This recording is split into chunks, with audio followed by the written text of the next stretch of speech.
Very good morning all of you. आज है हमारा पार्ट 6 जिसका नाम है भगवान के डाकिए। ये एक कविता है, ठीक है।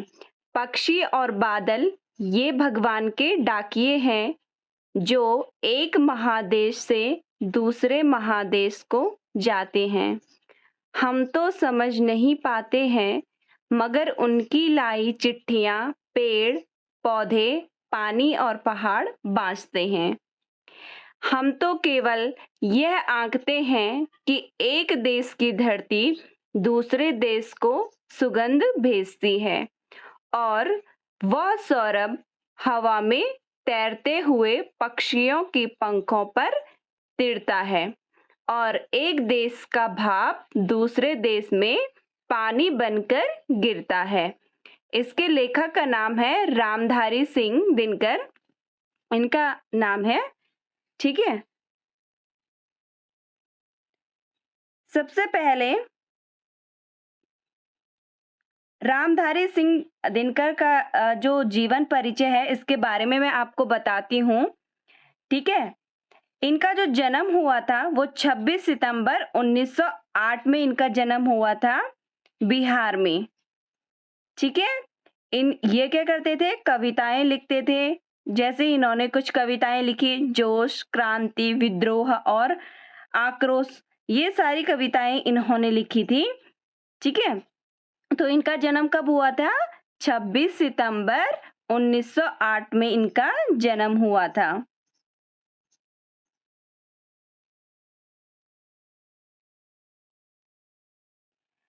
पहला पैराग्राफ है, पक्षी और बादल ये भगवान के डाकिए हैं जो एक महादेश से दूसरे महादेश को जाते हैं। हम तो यह समझ नहीं पाते हैं मगर उनकी लाई चिट्ठियां पेड़ पौधे पानी पहाड़ बाँचते हैं।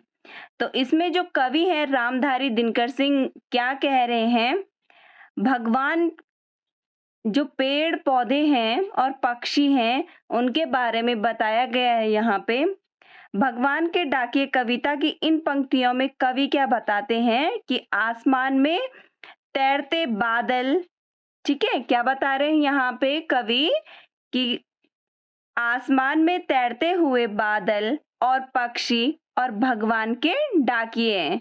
कौन कौन है भगवान के डाकिए? आसमान में तैरते हुए बादल और पक्षी भगवान के डाकिए हैं। ये क्या करते हैं, एक देश से उड़ करके दूसरे देश तक जाते हैं, ठीक है। ये क्या करते हैं, एक देश से उड़ करके दूसरे देश में जाते हैं और खास संदेशों का आदान प्रदान करते हैं, ठीक है। ये क्या करते हैं, खास संदेशों का आदान प्रदान करते हैं।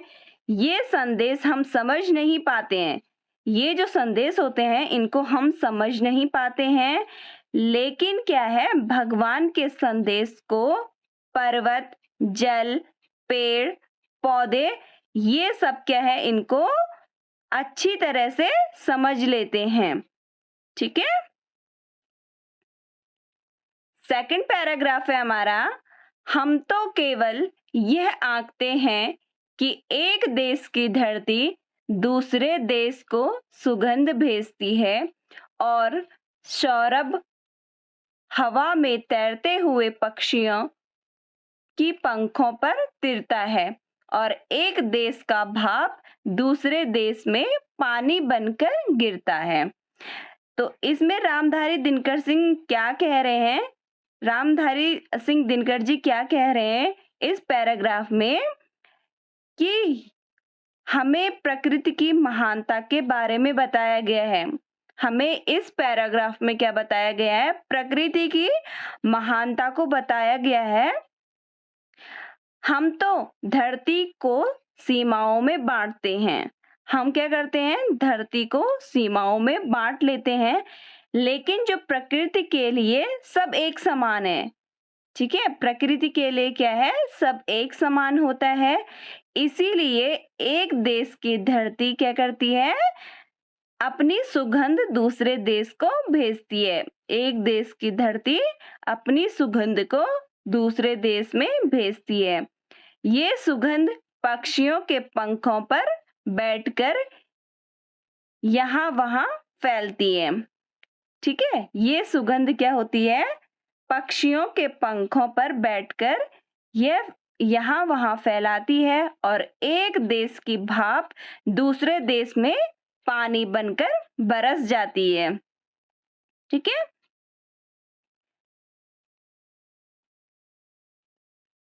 ये हमारे दोनों पैराग्राफ के अर्थ हैं। एक बार हिंदी में बता रही हूँ। भगवान के डाकिये जो ये कविता है, ठीक है, तो पहले पंक्तियों में क्या कहा है इन्होंने कि कवि क्या कहते हैं कि आसमान में तैरते बादल और पक्षी भगवान के डाकिये हैं। कवि कह रहे हैं आसमान में तैरते बादल और पक्षी भगवान के डाकिये हैं। ये एक देश से उड़ करके दूसरे देश तक जाते हैं और खास संदेशों का आदान प्रदान करते हैं। ये संदेश हम समझ नहीं पाते हैं, लेकिन भगवान के जो संदेश कौन पहचान लेता है? पर्वत, जल, पेड़, पौधे, ये क्या है? बखूबी से इनको समझ लेते हैं। सेकंड पैराग्राफ में है, इसमें रामधारी दिनकर सिंह जी कह रहे हैं कि यह हमें प्रकृति की महानता के बारे में बताया गया है। इसमें प्रकृति की महानता के बारे में बताया गया है इस पैराग्राफ में। हम तो धरती को सीमाओं में बांट लेते हैं। हम तो क्या है? इस धरती को सीमाओं में बांट लेते हैं।